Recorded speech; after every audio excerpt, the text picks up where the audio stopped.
Hey everyone, this is Daryl Christopher coming at you from Ottawa, Ontario, Canada. This is Comic Book Haul Review, Episode 8, Part 1. From now on, my format's going to be 10 parts per episode, so this is Part 1 of Episode 8. So let's get down to it. This one is going to be about recent DC comic books that I've acquired. And you probably think that's weird of me because you probably know from my other videos that I'm a Marvel guy, and back in 1977 my very first comic book was Peter Parker the Spectacular Spider-Man number 11. So just know that it's okay to like things that are offered from both DC and Marvel. I don't really believe in the whole us or them kind of thing, and sometimes something from DC catches my eye, and either in a parallel universe or in another possible timeline, my first comic book could just may well have been an issue of Superman or Batman or the Justice League, and my comic book journey would take a completely different path. So there's nothing wrong with it. Don't feel bad if you like things from both Marvel and DC. It's okay, and I certainly like to keep an open mind, and from time to time something from DC catches my eyes. So let's get down to it and let's see what I've recently picked up from DC. First off, I start off with the Wonder Woman 77 Special number 1. This was a pricey comic book at $8, but well worth it. I give it a 9 out of 10. It was absolutely awesome. I used to watch the Wonder Woman series with Linda Carter back in the 70s, and I loved it a lot. So this was really cool to get. Let's take a look inside.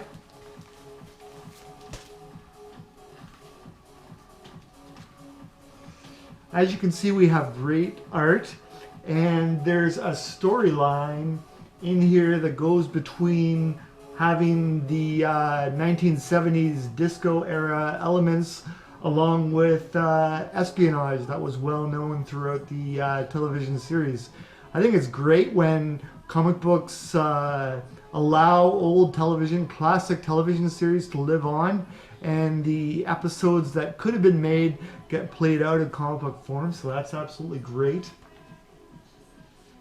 And yeah, definitely for many women and men who certainly respected her, Wonder Woman was certainly an icon to respect back in the day. So it was very cool what Linda Carter did for the character, and it was an awesome show. I liked it a lot. So here we have more disco action. Gotta love the ABBA style outfits from the 70s. And here we have a little bit of how she used to pirouette into the Wonder Woman costume when she was disguised in her civilian identity as Diana. It's very cool. Here we have another story where there's an alternate Wonder Woman, and she has a rather interesting if chaste costume, and we have to figure out what's going on here. Why is there a different Wonder Woman when we know who Wonder Woman is?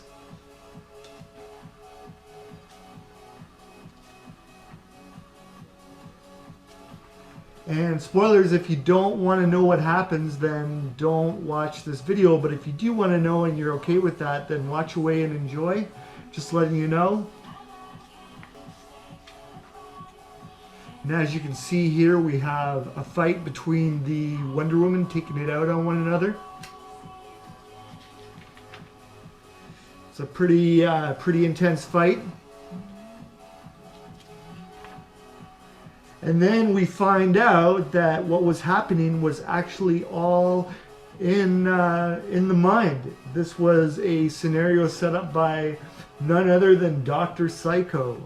So that's a pretty bizarre name. It sounds typical of like what a villain is named by in the DC way of doing things, that's for sure. So we have a little more action here.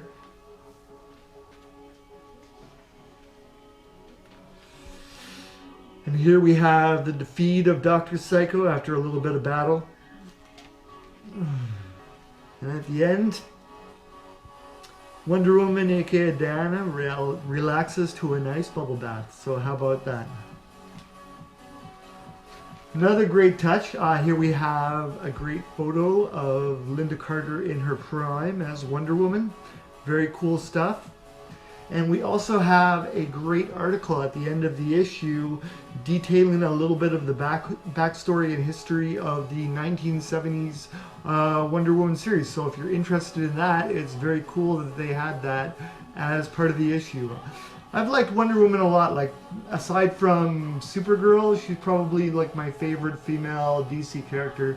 I've liked her from the start. Like, she's right up there in terms of not even being a woman, but she's simply right up there with being one of the greatest superheroes ever, bar none. And I completely respect the character for that, like, and her contribution to human culture. I'll say that much. Next up from DC Comics, I have issue number 1 of the 6-issue limited series of Bizarro. Now, Bizarro, you might know, is the all-powerful but special needs version of Superman. Like a very weird version from a very strange universe.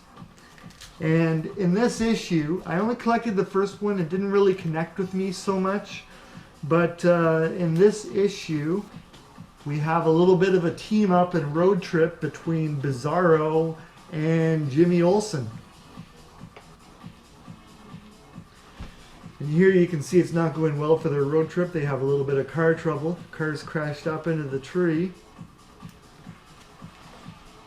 But Bizarro is a pretty strong guy and he can help out in the way that he can. Here we have the encounter with King Tut of King Tut's Slightly Used Cars. And as you can see, we have some craziness going on that's affecting both Jimmy and Bizarro. A little bit of a plot afoot. And at least I gave it a chance. I really didn't want to collect the rest of the series, but it was nice to see the little beginning of it. And I don't feel bad for buying it. It's just that it just wasn't for me, and there's nothing wrong with that. If you liked it, then more power to you. But you know, everyone's different in what they like and what they don't like, and that's okay. That's part of being human. Next up is one of these particular DC comics that I really like a lot. This is Arkham Manor, where the asylum has been moved into the former Bruce Wayne Manor. And we have a one-shot here called Endgame. And this one, I have to say, I really liked. In the issue, all hell breaks loose and the inmates come to run the asylum. I give this issue, because I like this concept a lot, I give it 8 out of 10. In terms of all the awesome villains taking part in the series, we have all the awesome Batman villains here. All the ones that you like. We have the Joker. Here you can see that dastardly Joker. Here's something cool. We have Bane. He's also in there. Hopefully you can see this a little bit better, but we also have Mr. Freeze. Very cool. And to round things out, we have Clayface. So that's pretty much like the majority of the best Batman villains taking part in the issue, so that's pretty good.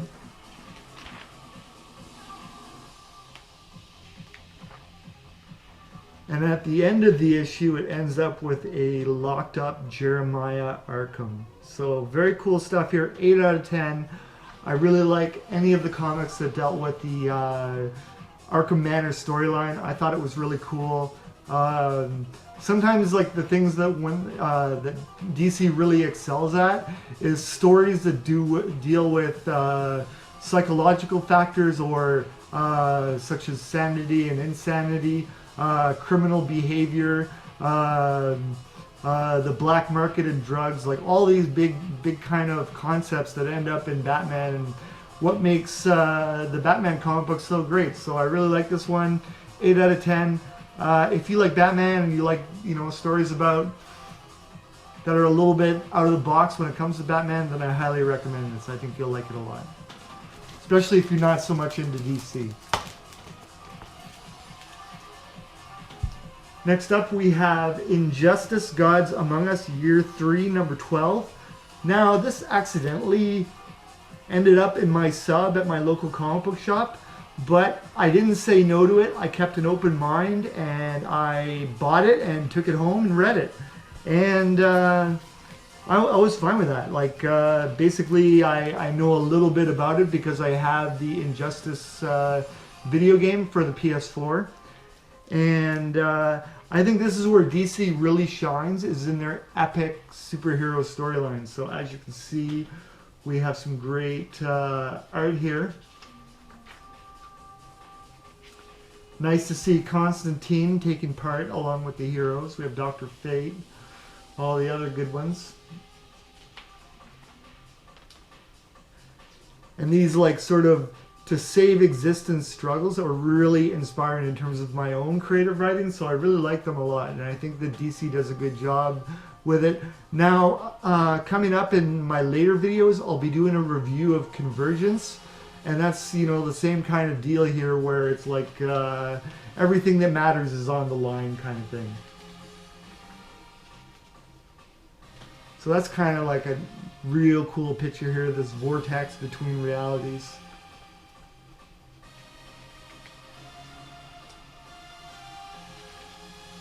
And just epic, epic action.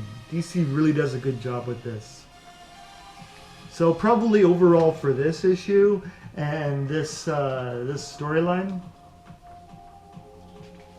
as you can see, all's well that ends well.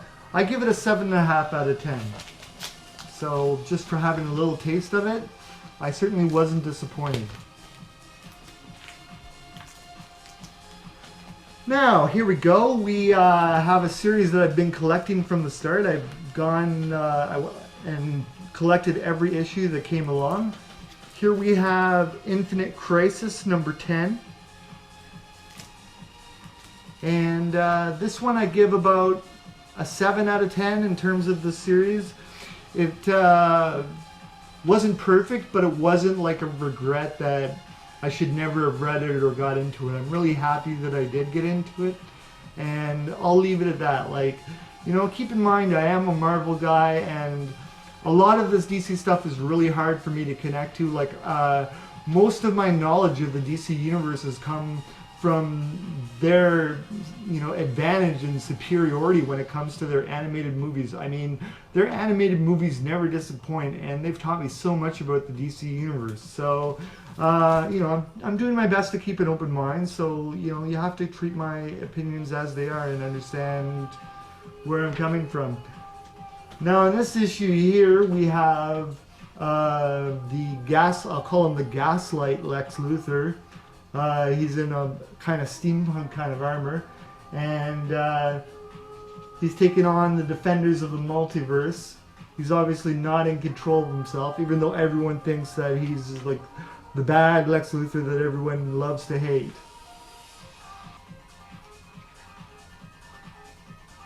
And as you can see, it's like the classic struggle, Superman versus Lex Luthor. So that's what we all come to expect when it comes to DC. I know it from watching every single season of Smallville that, you know, these two have a history, that's for sure.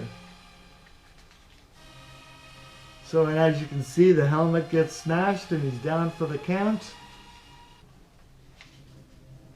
And as you can see here, there's these mind control thought machines based upon the designs of Lex Luthor that have been placed throughout the multiverse and are causing people to grow insane and controlled. So it's very weird, and Lex Luthor basically is revealing the truth here of what is actually going on. Here are the plans that he developed them.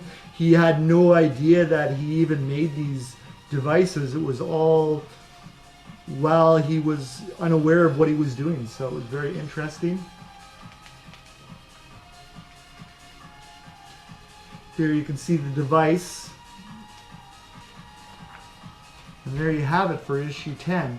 So it set things up. They know what the heroes know what they're against now, and you know, not too bad. It's an interesting concept of having like so many different variations upon reality, but I guess that's almost like the Vulcan philosophy that is from Star Trek in infinite diversity and infinite combinations. So that's what life and existence are truly about.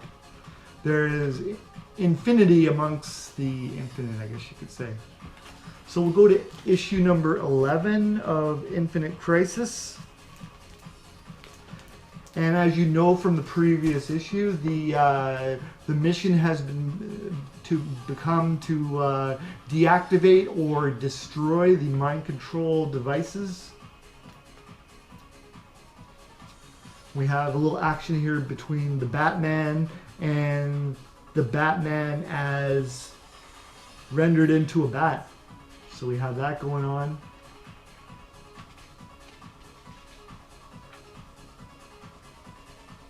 Here we have the return of the Monitor. Very powerful individual. Here's the mind control devices.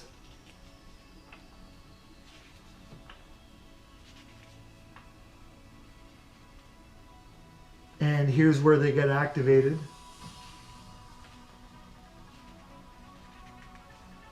Everyone's barely clinging to their stable thoughts. Everyone's getting affected. The Monitor has lost all control, has gone insane, so things have certainly hit the roof in terms of drama.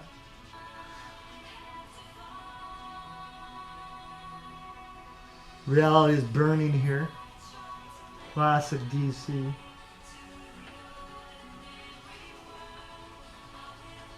And at the end here, we find out that Gaslight Lex Luthor was the puppet, the unaware puppet of Vandal Savage.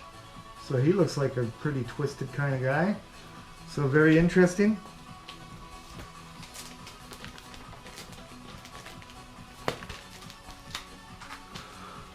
Finally, we have issue number 12 of Infinite Crisis. This is the one to wrap things up. And everyone's gone quite mad and in the tide of madness, as it says here.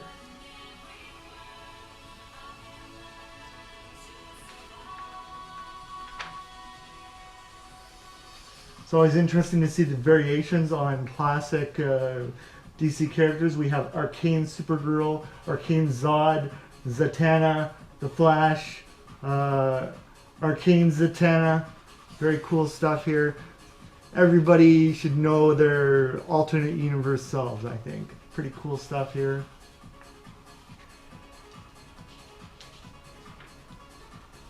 Here we have the attempt to deactivate the mind control devices.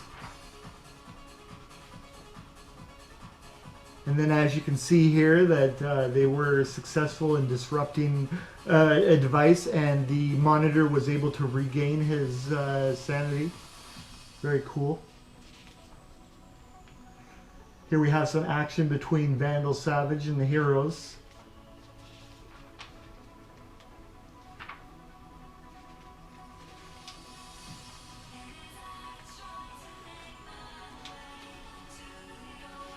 And then we have Gaslight Lex Luthor pull a card out of his sleeve, and he turns the tables on Vandal Savage, and he helps the Monitor out, saves the day. Very cool. Everything goes well for the Monitor again. We have Vandal Savage imprisoned, and everything in the multiverse gets back to normal. So at the end, we have Batman swinging back in action, back in Metropolis. Things are right and well once more. So Lex Luthor is back at it. And as I said before, Infinite Crisis, when it comes to review, I give the series 7 out of 10. it's that's a pretty good grade for a series based upon a video game. So DC, thank you. I enjoyed the read. Now for the last two comic books on my recent DC Comics acquisitions, I have issue number 1 of Dr. Fate, and this is the origin story of how Khalid Nelson became Dr. Fate. Now, I like the cover art on this one. Very interesting with the tiles composing the picture, but I didn't connect with the art in the issue. It just wasn't definitive when I was looking for something that was like divine. This looks very chaotic and rudimentary and doesn't really connect in my eyes with the story being told. So I was really disappointed by the art. Maybe that's just me. One part I did like was, you know, the cat, because I like cats a lot. I know a great deal of cat love from my cat, and you know, when I go to the afterlife, my cat's coming with me. She's my forever cat. When I get cloned, cat gets cloned too, because she's a really good cat. So I like that part of the story. But I have to give the art like a 5 out of 10. I really did not like it. Didn't connect with the story. And we have a little bit of conflict here in terms of identity when becoming Dr. Fate. So we have that action going on. And then we have a little bit set up for conflict in issue 2, but I didn't collect this series any further. I was just really disappointed by the art, and I didn't want to bother with it anymore. I'm not having any regrets that I bought the first issues and I got into the story, but I just didn't want to follow it any further. So mainly because of the art. So I'm sorry, DC. Don't mean to give you bad news, but that's how I feel, and I'll have to leave it at that. But A for effort overall. Like DC puts out great stuff, so it's not all bad. Like, and you know, like all I'm saying is opinion. What I don't like, you may like. You may have liked the art and liked the story and wanted to know more. And there's nothing wrong with that. That's okay. Finally, I got this one as they had a sale and it was only $2. I have the Before Watchmen issue number 1 of Night Owl. And as you know from the Watchmen comics, these are more like what superheroes would really be like in real life, and in more plausible situations than the superhero stories in comic books that you know. So this one here, I have to say, the art is a little bit retro, but then again, the art for the original Watchmen series is actually not even as good as this. So I'd say that in terms of being a marginal improvement, it actually is. I don't really connect with the art in this issue either, but and I don't really feel like I can understand the controversy about how the creators of the Watchmen were really against the prequel story. Like, I think a lot of this didn't have to be told. Like, basically this is just to put in comic book form what you imagine from reading the Watchmen series. Now, I love the Watchmen movie, and I read the entirety of the Watchmen original story, and it was pretty awesome that, you know, like pretty much panel for panel, the movie was exactly the same as the comic book. But this was good, but, you know, at the same time, it can be argued that this story was unnecessary, and I really don't feel any more great need or motivation to get into knowing more about the Before Watchmen story.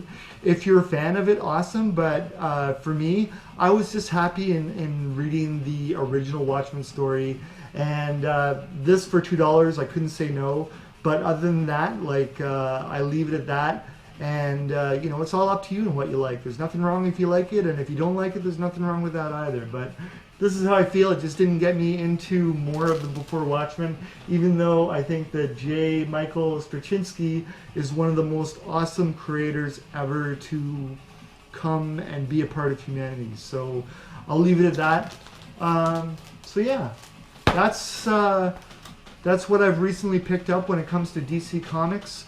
Being a Marvel guy, as you know, So that's it for episode 8, part 1 of Comic Book Haul Review. Thank you, as always, to the most awesome people out there. You know who you are. You are my subscribers. Thank you so much to all of you. I'm nothing special. Thank you for subscribing to my channel. And no, anyone's welcome to subscribe to my channel. I love to have as many people as possible aboard. I'm just the little channel that could. Like, I've only spent over $750 to buy a GoPro camera. I spent $70 on new video editing software, and I bought $24 worth of business cards. So this is as low budget as you get. And thank you for everyone taking the time to watch these videos. Thank you to all the comic book lovers on YouTube who also have comic book videos that I try and watch as often as I can, and who've taken the time to watch mine. Thank you so much. Thank you to the people that are bored at work and willing to watch anything and stumbled across this video. Thank you for watching, and hopefully it made you get through your shift a little faster. And thank you to the random YouTube video lovers who just love YouTube. Thank you so much for watching. Take care, everyone. Enjoy all the videos on the Rivalry Soul YouTube channel.